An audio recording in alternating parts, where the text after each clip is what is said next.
Hi guys, and welcome back to my channel, and if you are new here, welcome. So today I want to talk about your hair's porosity. What does porosity mean and the different types of porosity.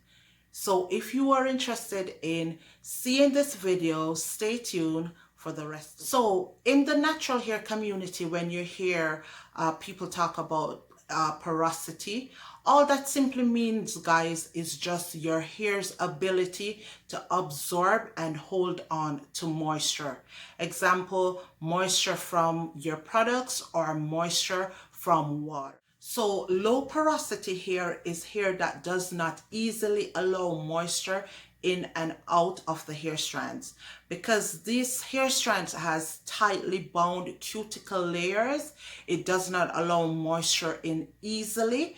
And so because of that, low porosity hair is more tend to product buildup, or your hair may feel habitually dry.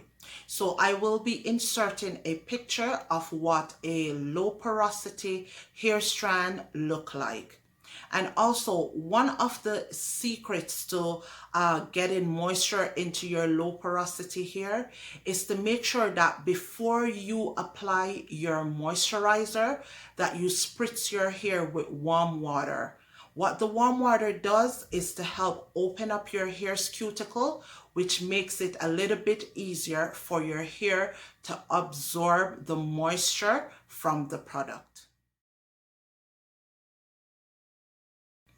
So let's talk about normal or medium porosity. With normal or medium porosity, this hair type tends to allow the right amount of moisture in and out of the hair. And with this hair type, it tends to need the least amount of maintenance. It holds styles fairly well and is normally not very dry. So next we will move on to high porosity hair. So high porosity hair is usually damaged by chemicals like permanent colors, relaxers, and heat. So the cuticles have gaps and holes, which makes it easy for the hair to absorb moisture or take in moisture, but also loses that moisture just as quickly. So high porosity hair is prone to frizz because the cuticle layers have been raised from chemical treatment or heat damage. That makes the hair much more frizzy than normal. So because of that, a sealant is required. So whether it be a pomade or a butter, and high porosity hair tends to benefit more from heavier butters and sealants that will help to lay down the hair's cuticle.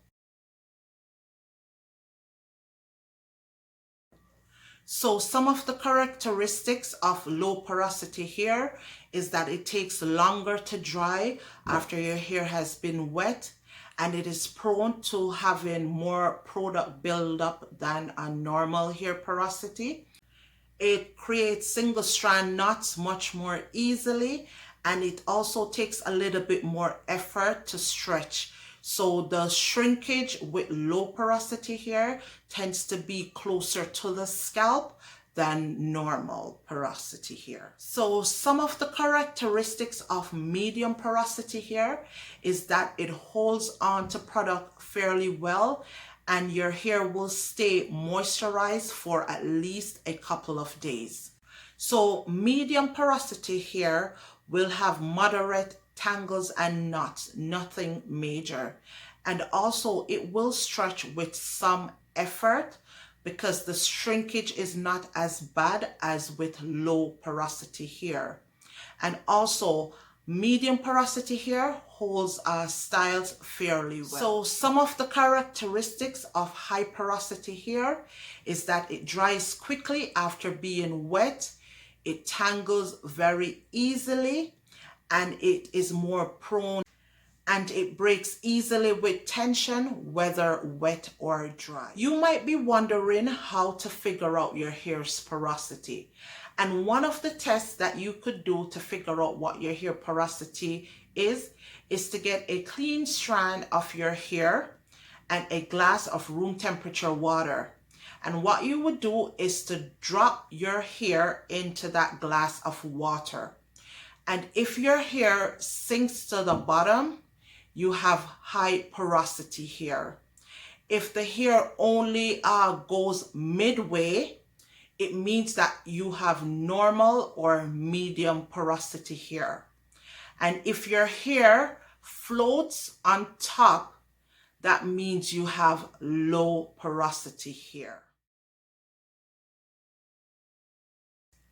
So if this video was helpful to you, please give it a big thumbs up and leave me a comment down below to let me know if this video was helpful to you.